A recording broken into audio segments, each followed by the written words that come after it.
Okay, so welcome to the Special Education Technology Center's Coaching AAC Implementation webinar today. I'm Sarah Kinsella. I'm a speech and language pathologist, and I do Augmentative Alternative Communication here at the Special Ed Technology Center. And joining also is Brenda. Yeah, I'm Brenda Monte, and I'm an AAC specialist for Special Ed Technology Center. And this is a series. We're going to do a coaching webinar once a month and then related webinars throughout the month.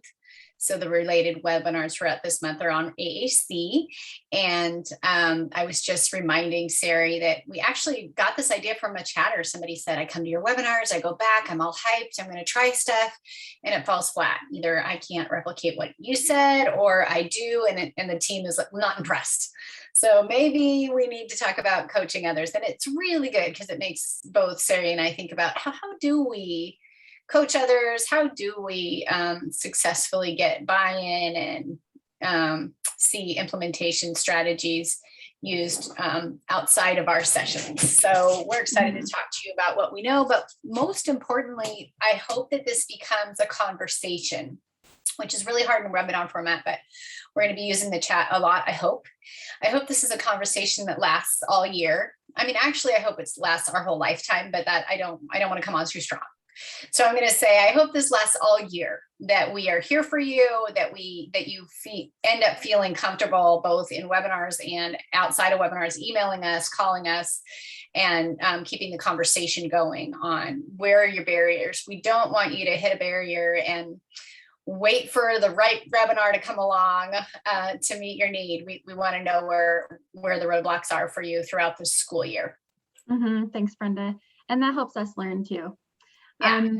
So let's go ahead and kick it off with a poll, because like you were saying, there are barriers. So I'm going to launch a poll here for us, and hopefully you'll be able to see it. What is your biggest challenge with AAC coaching? Identifying goals, buy-in, follow through, other team members' comfort level, finding time, finding materials, or all of the above. Go ahead and take a minute to do that. And I can see several people have started.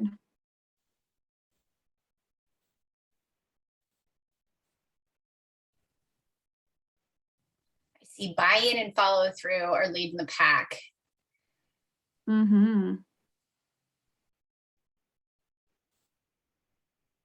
Okay. Follow through is taking the lead on that one. I feel like I'm watching a horse race here. I know, right? Follow through. It's going. Follow through. Okay, definitely follow through. I want something like materials to win, because we can knock that out in a second. Yeah, I think follow through is complicated and takes relationship building and all kinds of things. But that's probably why we have 64% of us struggling. That's why we're here. Okay, thanks everyone. Okay, I'm gonna end that poll. If you didn't get a chance to do it and you still want to participate, you can put it in the chat. Let us know what your most challenging area of coaching is. Can you see the results here? Yeah. All right. Okay. Well, here we go. Let's get started. Oh, so as we go through, not just today, but in the next few sessions, like Brenda mentioned, we have several AAC coaching sessions. We decided to make a Padlet. So it's just kind of like a board where you can put your sticky notes. The idea was that you can set some goals for your own coaching professional development, but you also might look at other people's goals and get ideas. And it's a nice way to kind of keep yourself accountable as you're going through, like, oh yeah, that's right. Last session, I said I was going to try this, and you may want to add on to there. So this will be available to you throughout the year. And got to get rid of this poll. Sorry, folks. Somebody asked to see it again, so I threw it up. Oh, sorry. Okay. Okay. Here. I'll put that up for a minute. See if I can move it so you can also So what we're trying to do is by the end of today, we'd love for you to think about what's one goal between now and next month when we come back that you want to make as your personal goal as an AAC coach. And it could be something really simple. We'll highlight a few possible goal areas as we talk about terminology. And it could be something more complex that's going to take all year long. It could be a short-term or a long-term goal, but we do want as professionals, right, to be having our own set of goals of how are we, what are we focusing on in improving step by step as we look at all the different areas of AAC coaching. So this Padlet will be something that you can anonymously just write it down something, and you can see other people's ideas about things they want to work on, and we'll show it at the end as well. Great. Brenda, maybe if you have access to it, you can put the link in the chat because I forgot to put that in there before. So if folks can't use the QR code or type it in, if you have access to our slides. So if you haven't done a QR code before, you hold your camera up and a little link will come and you can tap on that to get to this Padlet. We'll revisit that. All right. Oh boy, we're so interactive this morning. Okay, so how are you feeling about this school year as of today? You know, it might change actually by the end of the day in a couple hours, or tomorrow could be different.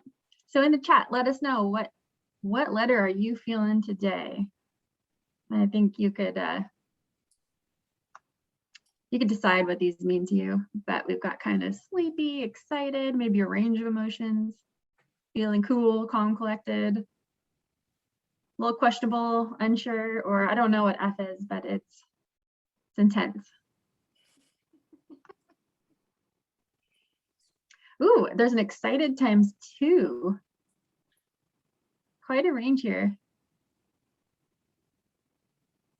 A range of emotions, a lot of the happy, kind of excited. Nobody's sleeping right now. That's a good sign. Bit of cool. Yeah, we won't throw this up at the end.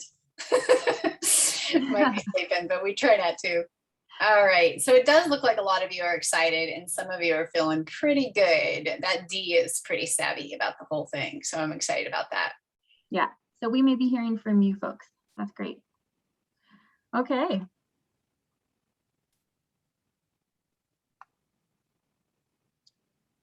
All right, Brenda, start us off. All right, so any of these statements sound familiar to you? So we're just going to get right to it. He requires hand over hand with me. She needs fewer choices, at least with me. I know she can do a 60 grid with you, but she's not even 50% accurate with 2 with me, right? He doesn't seem intentional, at least with me. He's just smacking it. She isn't able to use the AAC, the assistive technology, the switch independently with me. Sounding familiar? Next slide, I think. Oh, sorry. However, with you, he doesn't need hand over hand. If you wait him out, he'll do it. She does make choices from a field of 15, from 42, from 60. You're not testing her on to a field of 2 and a field of 3. You're giving her a lot of vocabulary and she's fine. He makes intentional choices. Again, he picks it, he gets it. He experiences the language he picked. Then he gets more intentional as he goes. She uses AAC, AT switches independently with you. Again, do you provide the wait time? Do you have a better switch access point? Why is it different with the expert or the specialist or the SLP and not with the rest of the crowd, not with the rest of the group, not in every environment? Right. And Brenda, that's a good point. We're trying to get to that goal of empowering others, right? We don't want to be the expert, and that's where it ends. Right. So what can we do? So how are we experiencing these 2 different things? Why is one of us on one side and the other on the other side, and you just feel like you're going to be doing the splits in the wrong direction? You can't always stand there and be that bridge. So how do we bridge the gap? So the solutions could be training or more training. And I do feel like that ends up being the result. Oh, well, they would just need more training. They just need to know how to edit a button. They just need to know where the switch goes. They just need to know more training, more training, more training. But training is just creating a mini me. You do it exactly the way I do it. And that is not actually how we get kids to functionally communicate, because functional communication is about human connection and making that individually with each person that they're with. So actually cloning me or cloning you is not the answer. So let's be clear on terminology. Training is edit a button. This is the switch. This is what the terminology means. That is not actually implementation. Coaching is applying the learning of the informed way, in an informed way, questioning what you're observing, using critical thinking to isolate variables. So we're going to talk about how do we get there where everyone else is doing the same level of observations, gut check on what you're presuming, asking questions, and being comfortable with trying something and you might be wrong, and moving forward. So coaching is helping the person use observational skills to discern what needs to change to increase your success. There are 4 areas to observe. So the motivator. So what the first thing we're doing is the task that we're asking the kid using AAC to do, is it motivating? Right off the bat, if that's a no, we're going to highlight that. We're going to ask the team, what are their motivators? We don't know. Let's figure that out. I know that what is their motivator is not an IEP goal. It doesn't matter, right? We have to find something motivating. The second one's positioning. Are we positioned in a way that the child can access the device, that the child can see the device, that the child can functionally access the device for a period of time? And that probably requires at least a set of eyes in motor, OT, or PT. So once we have something motivating and we know we're positioned right, the technology. Is the technology appropriate for the activity? So are we asking them to do something really hard on their AAC device that all the other kids just get to do? Or do everybody else gets to hit the switch, but they have to make a complete sentence to ask for it? Have we changed the game for the child so refusal is possible? So we need to be sure that the technology is matching the task. And then access, making sure this kind of goes with positioning, but also just making sure that the positioning is set up so that the fatigue and is not there. What is their body telling you? So you might get them in a really great spot for their eye gaze device, and 5 minutes later, they've slumped down so far their eyes aren't even in range. So you have them in the right chair, but you might not have them leaned back far enough for head control or other things like that. So we need to be paying attention to the motivator, the positioning. The positioning, by the way, isn't always alternative access. Positioning could be putting a kiddo with autism on a ball so he can bounce a little bit and get some of that stim out on the ball and steady his hand on the device. So we're going to be making sure that we check on those 4 things. So we're identifying issues, we're trying things out, we are failing, and then we're learning from them, and we're improving it, and then we're identifying what we want to change next, and it's a constant cycle. That's how we impact change. So what I think one goal could be, as you look at coaching over the school year and over the next few months, is what kind of coach do you prefer to be? What kind of coach does your team need? What kind of coach do you think you are, but you wish you weren't, or you're rocking this already? So there's facilitating coaching, which is your a sounding board. You're working with someone who's speaking your language. Sometimes that can be an SLP and a teacher, an SLP and an OT, or take the SLP out of it. Maybe it's a teacher and a para, and they just bounce the ideas back off and forth. They're equal, and they just facilitate each other's good ideas. Directive coaching is where there's a master and apprentice, and that's technically what happens when you're doing training. I have the answers. I know how to program this. You don't. Here we go. Now, directive coaching can be good, especially if you have a student. If you have a student and they don't know anything, you probably are the master and they probably are the apprentice. And there's still ways to, that doesn't necessarily mean that directive coaching is wrong. You need to know that these are people I facilitate coaching with because they're at the same level as me in experience, and this person needs some more direction. And then there's dialogical, which is, go ahead. Sorry, just going to clarify. You're talking about like a pre-service student, like someone in Right. the program. Oh, sorry. No, not a student in your classroom, like a speech student or somebody getting their C's or, a student teacher. I didn't mean to, that was, Thanks. Yeah. Okay. Or there's dialogical coaching where you're really a partner in it, which sounds a little bit like sounding board to me, but partner means you're both in the same trench. Sometimes sounding board can be your buddy in a totally different state. It's Kristen from Special Ed Technology Center lives in Washington. I live in Arizona. We're each other's sounding boards all the time, but she's not in my trench. She's not at the same house I'm at trying to do it. And that's a partner. So let's read this quote. Real learning gets to the heart of what it means to be human. Through learning, we recreate ourselves. Through learning, we become able to do something we were never able to do. So if you have somebody right now that is not able to do AAC with their students, they need to learn, right? But only through learning, we perceive the world and our relationship to it. Through learning, we extend our capacity to create. Sometimes we go, why can't the teacher be more creative? Why do I have to come up with all the ideas?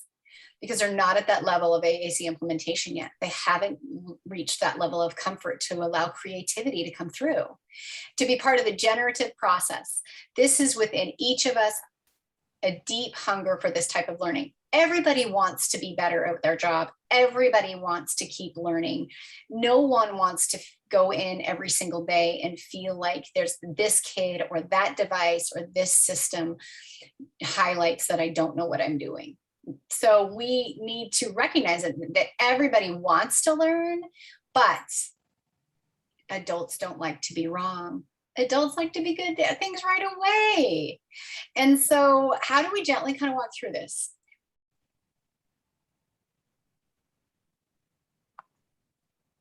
So what we are going to talk about is ways we can coach people to have observational skills and how to have problem solving skills and use their critical thinking skills to come up with ideas to increase each team member's independence.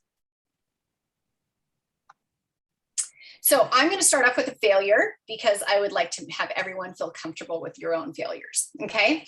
So I went in, I'm a communication device evaluator in the state of Arizona. And when you get a device, you get 12 hours of training from someone like me, and they can use, the family gets to use the trainer at home, at school, and in private therapy. So I was asked to go to the private therapist, and I went in and she said, I'd like to use AAC with literacy.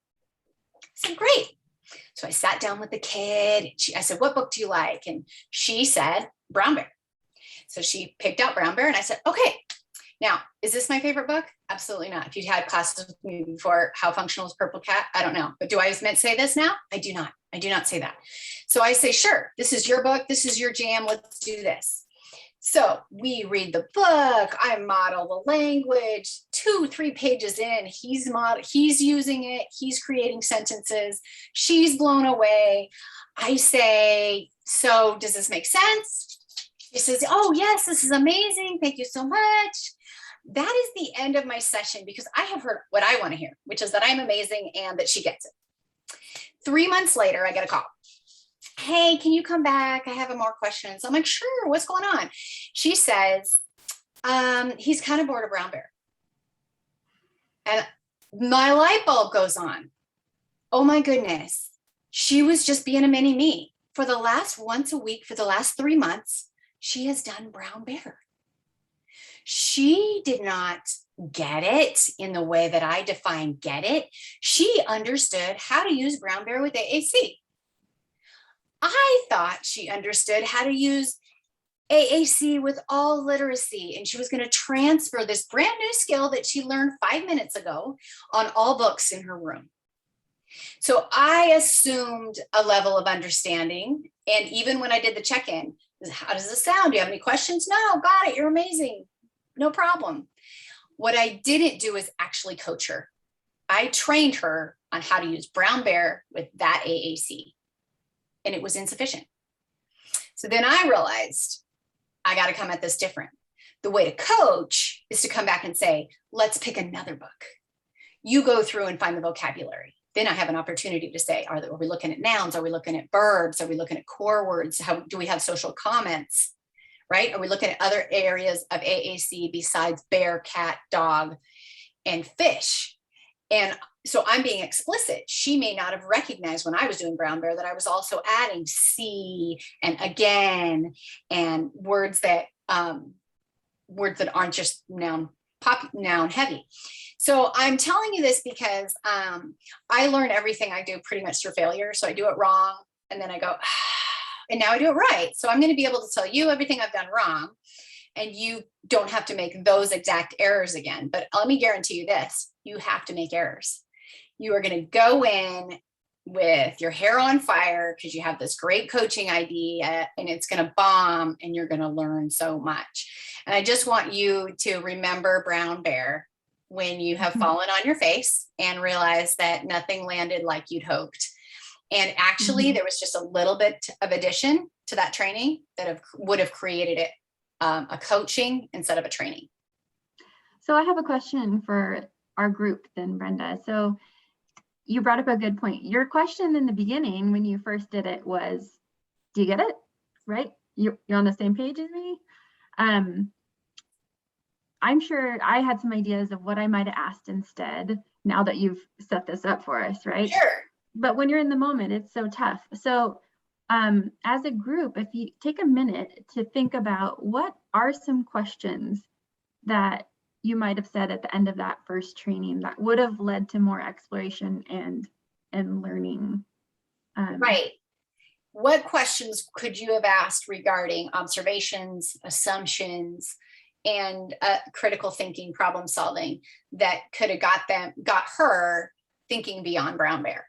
So keep that in your head or feel free to put it in the chat. We'd love to hear what you think. Sure. How would you do this with another book? I mean, hello, why this didn't come to me. But anyways, we're not here to judge me. I mean, we are, but I've already admitted it. That's why we love you, Brenda. What other books, someone says, what other books does that student like that you could use this technique with? Yes. Show me how you would.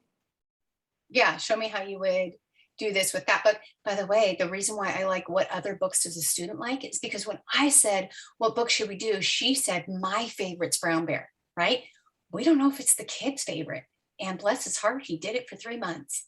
So I love that question because it also gives a little bit more, instead of your pre-planned ideas, what if he chose a book, right? Let's see, lots of good questions. These are great. I think we might need to add a Padlet with questioning. Yeah, we can save the chat and then put those into a Padlet, guys. What did you see that seemed different to you? Are you feeling comfortable with trying on your own next? What hesitations might you have in doing this? How could you apply this to class materials? Ooh, some generalization carryover. Great. Keep them coming. We're going to move on, but keep them coming. And I hope you guys are reading each other's and going, oh yeah, that's good. And if a few of you are like, I have an idea, but I don't want to put it on here, I'm not sure. Know that that's how everyone feels when they're being coached in AAC. They have an idea and they're not sure they want to say it out loud. If you don't feel comfortable, they don't either. So it's really okay to sit in your uncomfortable and model that too. This might not be smart. This might not be smart. This might be stupid, but you can say on your inside voice or your outside voice and be brave enough to say it anyways. And you may take what someone says and say, oh, but I'll rephrase it to add this. So yeah, great. Thanks, everybody. The other thing I should have done, and because 68% of you said follow through, is said, when can I come back? Instead of waiting for her to reach out, which I like them to initiate the reach out, but they don't know what they don't know yet. So it's like, how are you feeling? When can I come back? This is not a one hit wonder. You don't have one shot with me. When can I come back and we can build on this? And then they say Tuesday at 2:00. And I say, okay, I don't do Tuesdays. I have something else going on. What date, what times do you have? And you work it out. And they have said, yes, you can come back, and yes, this date and time works. And between now and then, you'll try a few more books. You kind of, plant a goal for them. And then you have a whole different situation than 3 months later, this poor boy doing brown bear 3 months in a row. Okay, so the questions I'm asking is, what am I observing? What am I presuming? What can I change? And what do I still not know?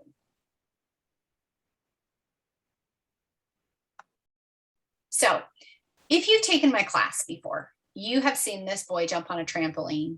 And when I hit stop, he goes, ah, and he gets off the trampoline. He comes over and he says, go. He runs over to the trampoline and jumps again. A little bit later, he runs over to the, I say stop. He runs over to the device and says trampoline, trampoline, trampoline, trampoline, trampoline. And I say trampoline go or trampoline stop. And he says trampoline go.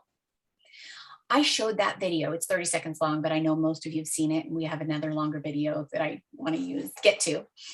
I showed that video to AAC students at the University of Washington. And I said, what are you observing? And the responses were assumptions. He has a lot of experience with this. He's stimming on the device. And so I realized that what am I observing is not enough, because what are my assumptions are actually almost more important than what I'm observing, because my assumptions are putting different glasses on my observations.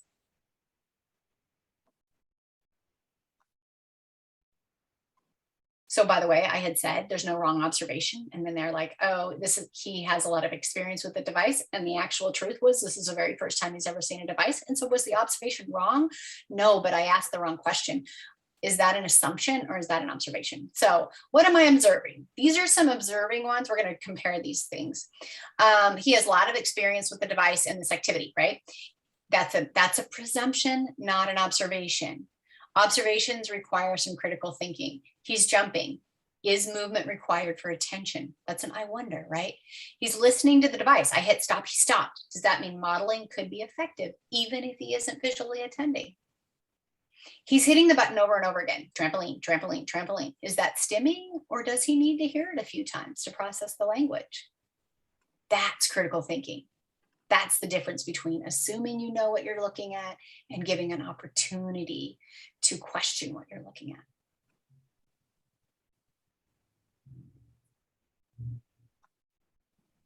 Okay, so hopefully some of us know this tool. We threw in this tool that might be familiar. Do you want to talk about this tool, Sari? Yeah, so I know a lot of educators in Washington State use this because I've worked with a lot of you who have. The SET framework from Joy Zabala is looking at the student, the environment, the task, and then the tool, and the tool being the last thing on this list.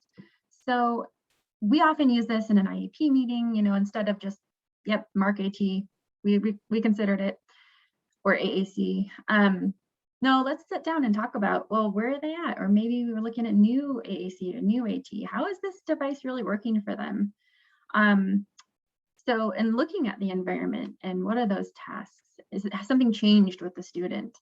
And then the tool, maybe there's already something identified. Maybe they're already using touch chat on an iPad. Great. Is that working in all these environments? Is there something about one environment that's making this a little different? Or is there a task that, gosh, it's never coming out when we're doing math? What are we going to do there? So just the reason we have this in here is just to kind of remember that it's a great tool you can use. And then also that this isn't where it stops. So you can pull this out anytime and get back in there and say, yeah, let's look at this again, or we're coming up against a barrier. Let's bring this out and look at the student a little bit more. Just something to keep in your pocket. So the key is to not stop there, right? The goal is not to fill out the form. And I don't know. We don't like paperwork, but they do. I don't know who they is, but we like to have that form filled out, but that's not the end, right? So we have to be brave enough to try things that will probably fail. So we're going to make adjustments from what we learn when we fail. And actually being successful ends up being kind of linear, and being failure ends up providing a lot of different ways of doing things. And so you may have a success in a pull-out situation in a quiet environment on a one-on-one, and there may be a very different strategy that's used in the classroom or small group when it's louder. And so we need to remember that nobody's doing it wrong. We don't all have to do it the same way. And they do get to have conversations in quiet rooms sometimes, and they do have a lot of conversations in louder rooms. So making sure that we're not reducing it all down to this one successful event. So we have to do it this way for them to be successful throughout the day, because it's usually not realistic. So we try, we fail, we learn, and we repeat. And adults don't like to do that. Adults don't like to fail, but we all want to learn, right? Peter's quote is, we all want to learn, but none of us want to fail, and that is not going to work out. So we fail and we learn, and then we up our game, and then we learn again. Mm-hmm. I'm gonna well, I was going to pull up our Padlet. I may do that in a minute. Just remember that Padlet link again. If you have ideas that came up during this time, put it on there. And then before we move on to the next section, which is kind of looking at a few things to help you, like that set framework, but a few things that you can maybe take away and do tomorrow, besides these general, really good ideas around what questions we're asking. When Brenda was talking about brown beer experience and what worked and what didn't work, it made me think of someone who coached me when I was learning how to do AAC, who was amazing. And I was thinking, what made her so amazing? Because I want to do that, whatever that is. And I'm still trying to figure that out, trying to figure out how to do that.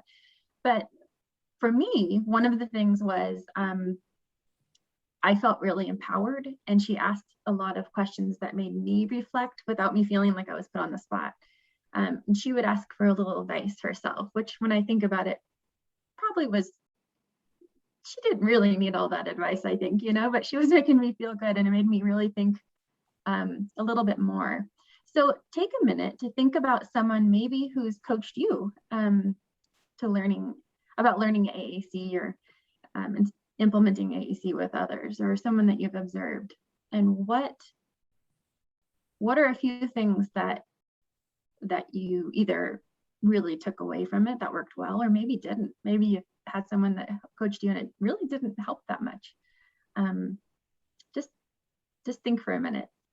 Right. So while you're thinking, I'm just going to throw out some ideas. Like maybe you had a very direct coaching, you're the expert, I'm the apprentice situation. And at that point in your career, you really needed more of a facilitator, or the opposite. You had someone that kind of acted like you were going to have all the ideas, and you felt like you needed more direction. And so you felt even less competent by the end of that coaching thing. So, the other can be, that you were never allowed to do your own ideas. So then when you did get it on your own, you didn't really have your own. You always did things that you'd already seen her successfully do. So, or him. So those are some ideas about what could have been pros and cons. And if you're in this class, it's because you're already ready to coach others. This is not an intro to AAC class. This is, I know this stuff, and how do I get the team on board? So we'd love to hear what has been successful in your experiences in the past. Yeah, I think you have the option to unmute if you'd like to do it that way, or you can put it in the chat, or you can just think about it in your head.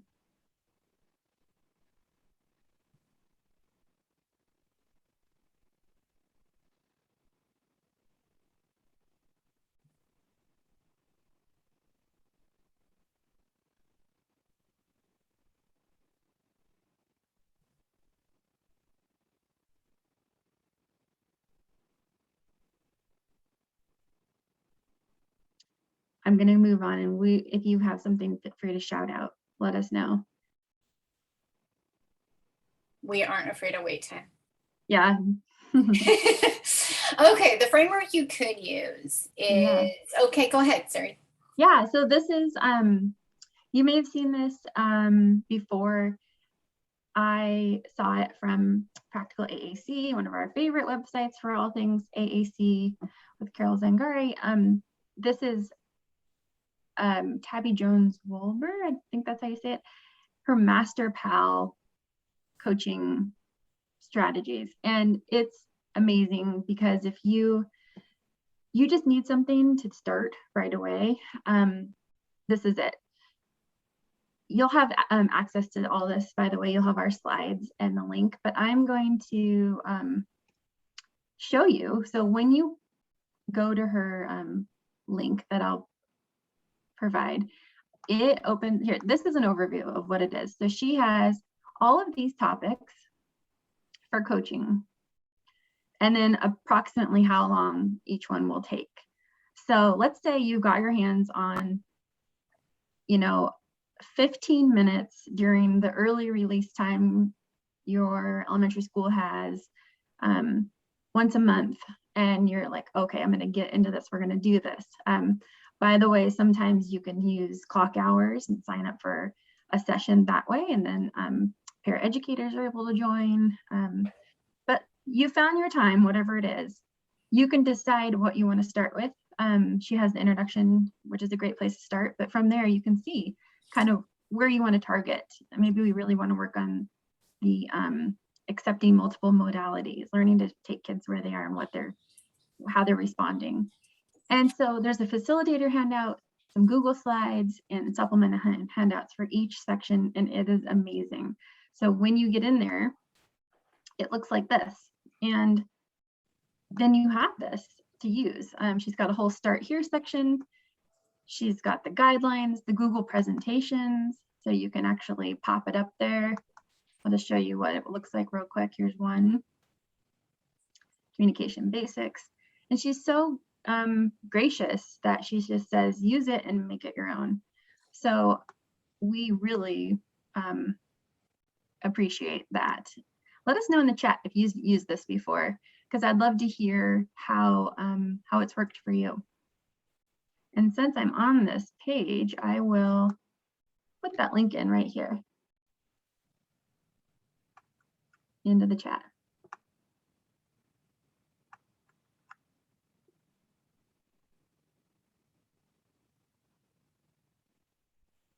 And we have some good stuff happening in the chat here. Brenda, do you want to talk about what conversations coming up in the chat?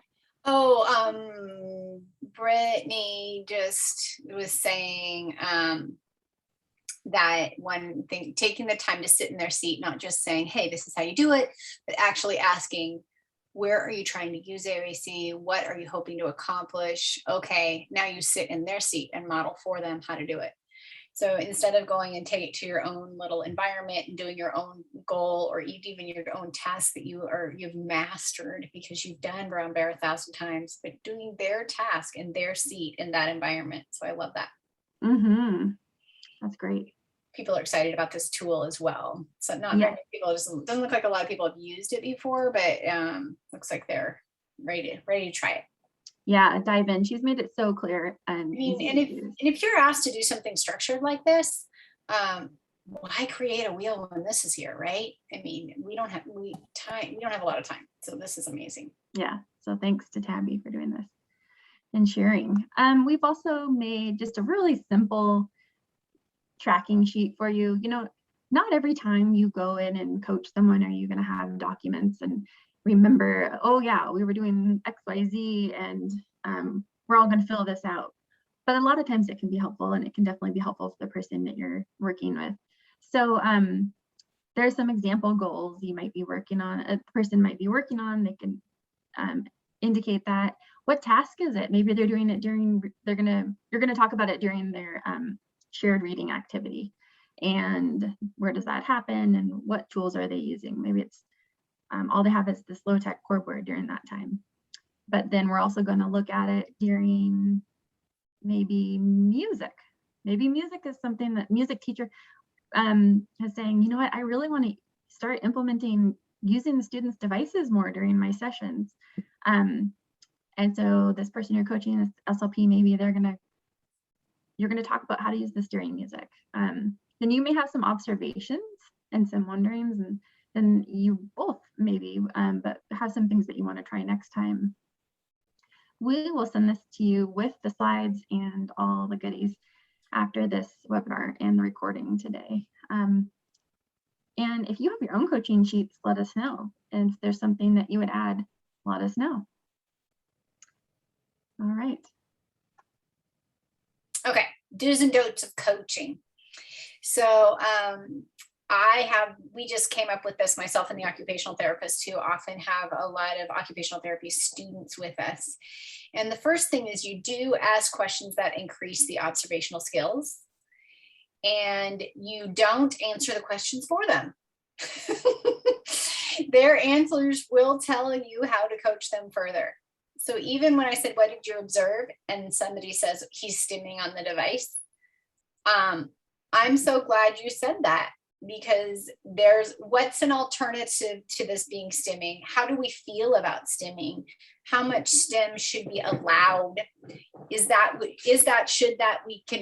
something we should or could control? So letting them answer the questions, and that requires wait time. And one thing we do know about adults is eventually the wait time kills them and they have to answer it. They have to say something. All right, do allow them to try a solution that you think isn't the best solution. So they say, oh, I know, we could do brown bear, but instead we'll do polar bear. And you're thinking, get outside the box. Why are we doing Eric Carl forever? No, that's where their comfort level is. 1 week, not 3 months, on polar bear, it's not going to kill anybody. And they get to have their own idea and do their own level of transferring of a skill. And so, don't enhance their solutions with your ideas. It creates dependency on you. You could say, yeah, or I noticed you're keeping a bear theme. What about a whole different book? No, they come up with an idea, you let them do it. Again, if it fails, they learn. If it's successful, you push them again, because what we do, whether it fails or is successful, encourage moving forward. Now what? Not great. You have polar bear, you have brown bear, you're good to go. Have a nice life. No, now what? What's the next level of language complexity? What's the next level of stimuli that we can have on there? What's the next? How can we vary the activity? Don't allow it worked to be the end of your coaching session or end of your coaching time. There's always more to look forward to. So I hope this little thing, this slide gets screenshotted and posted somewhere. When I taught this in another class, I got the most feedback on this one slide that said, I just want that one slide, the do's and the don'ts. And it's more for me to just remember that I got to ask questions and zip my lips and then ask now what, over and over and over again. Thanks, Brenda. Okay.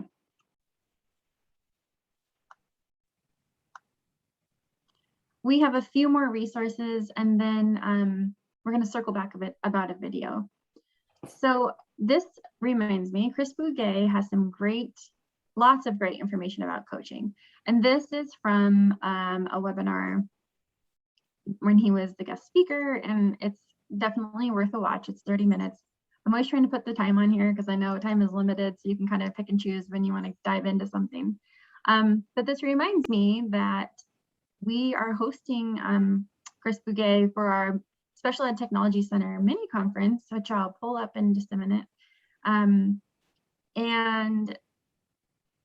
we hope that you can join us for that. We'll also have, he'll be in the morning, it's September 30th. And then in the afternoon, we'll have 2 sessions simultaneously from different SETC staff. Brenda and Heidi Brislin and I will be doing one about Book Madness, and it's a literacy and AAC focus. Yes, and Brown Bear's not even on there, you guys. It's like 16 other kind of books. And then we have other staff doing a really great session on executive functioning and organization, and I'll pull that up in a minute so you can see. Here's some videos and modules from Rachel Maddle, I don't know how to say, but she has some really short parent coaching series videos that might be worth checking out. And then here's that link to the one that you saw where you've got like gobs of coaching resources on the Master Pal. And then last is this motivational interviewing network video. One thing I love about coaching is kind of the style of interview. We've talked a lot about asking questions and listening, but I remember in grad school, we talked about ethnographic interviewing, something I think about all the time when I'm doing coaching.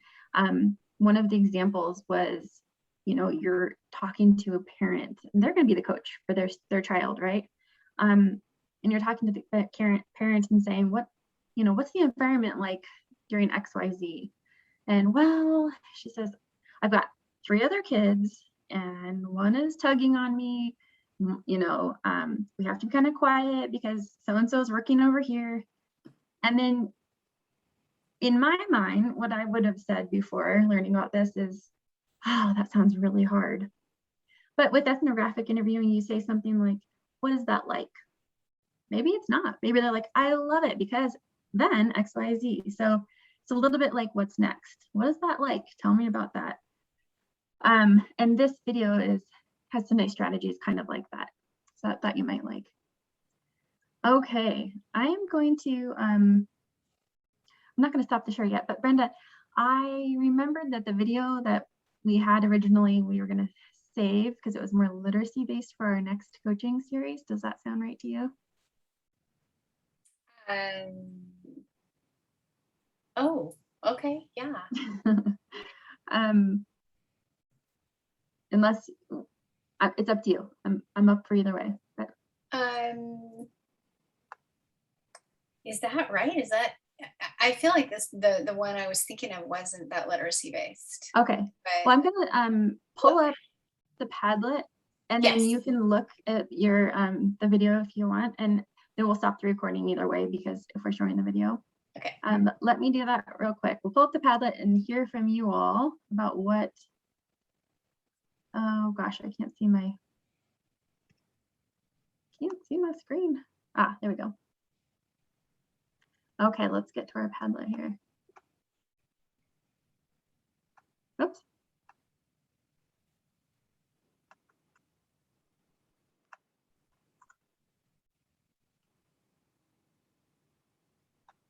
Okay, we have one brave soul who has started the work on our Padlet. I'm in a new district, new AT role. My biggest goal for this year is building relationships and trust with my new colleagues. Great. I'm gonna put that link in here again. If you now are thinking, yeah, I want to get in there and start putting some ideas. Maybe you have a goal from today. You want to find out what kind of coach you are. You have a goal of asking a question during your next time coaching someone, changing the way you ask a question. Go ahead and put your goal in here if you're ready. And if not, that's okay because we have a few sessions to come back and think about this.